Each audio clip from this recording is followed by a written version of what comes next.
As we have been reporting, President Biden spoke about tackling the climate crisis in Massachusetts today. The president called global warming a, quote, emergency, but he held off declaring a so-called national climate emergency, which would have made some funding authority and other powers available to his administration. Instead, the president announced a suite of executive actions to come that he said will combat climate change.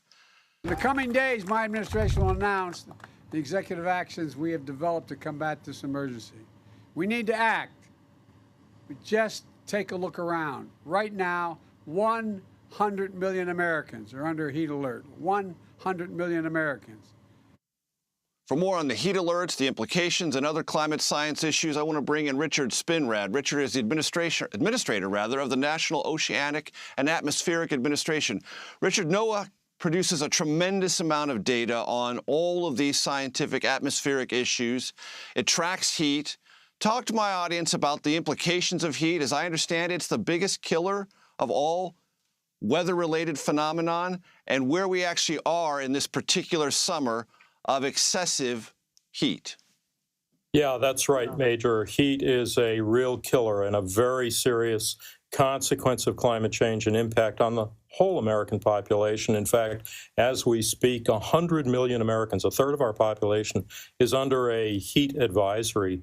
200 million Americans can expect to see temperatures over 90 degrees through Friday of this week. And for those of us who are on the East Coast, the whole I-95 corridor from D.C. up to Boston is apt to see temperatures close to 100 degrees through this weekend. And it has consequences. We've seen in Europe, for example, 1,700 people have been killed in this heat wave that's hitting right now. So it has impact on our health. It has impact on our infrastructure. It has impact on our ability to generate electricity. And it really is something we all feel. And all too often, I feel, the public gets good warnings of the kind of heat that we may expect, but really does not feel that they have to take action. So our job in the administration generally and in NOAA specifically is to get the products out and also let people know what the impacts of that heat are apt to be. And you talked about the administration. Realistically, what can it do short, medium, long term to address all this?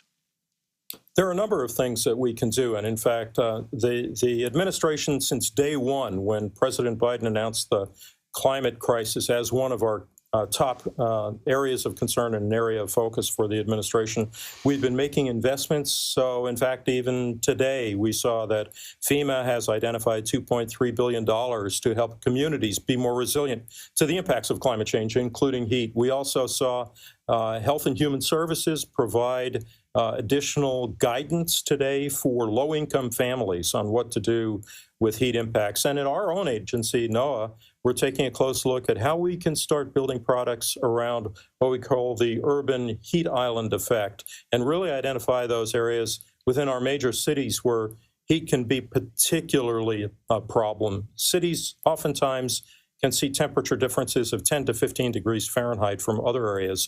And so when you've got a heat wave like the one we're seeing right now, the consequences can be quite dire, especially in some of the cities. So there are investments, there are programs, and I'd say, as you can probably tell, I've been in the federal government for quite some time. I've never seen the all-of-government approach like what we're seeing right now, Major, in terms of agencies working in interagency discussions to try to identify products and services that will help American people and the American industries.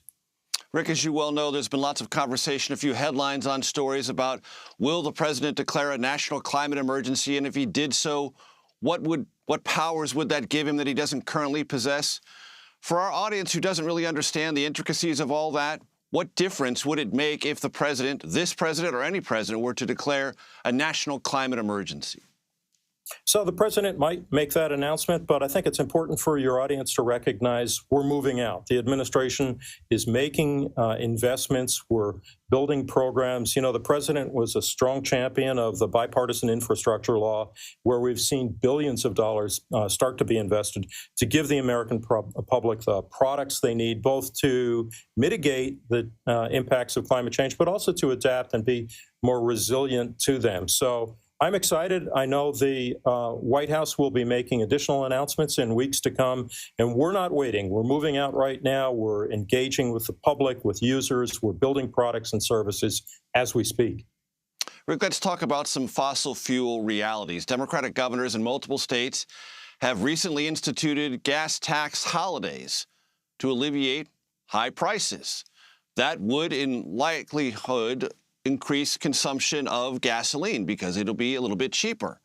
How do you square that with a long-term strategy of weaning America off fossil fuels to combat these climate change, temperature, and weather-related issues?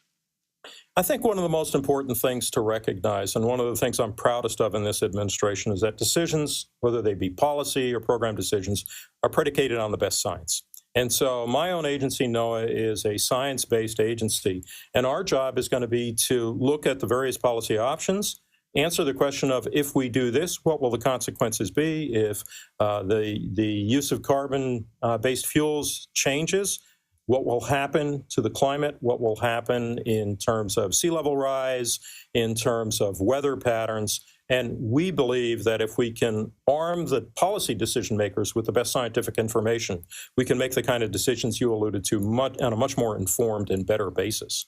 And Rick, right before I let you go real quick, is your agency under less constraints on that scientific information and communicating it to the administration than it was, say, under the Trump administration?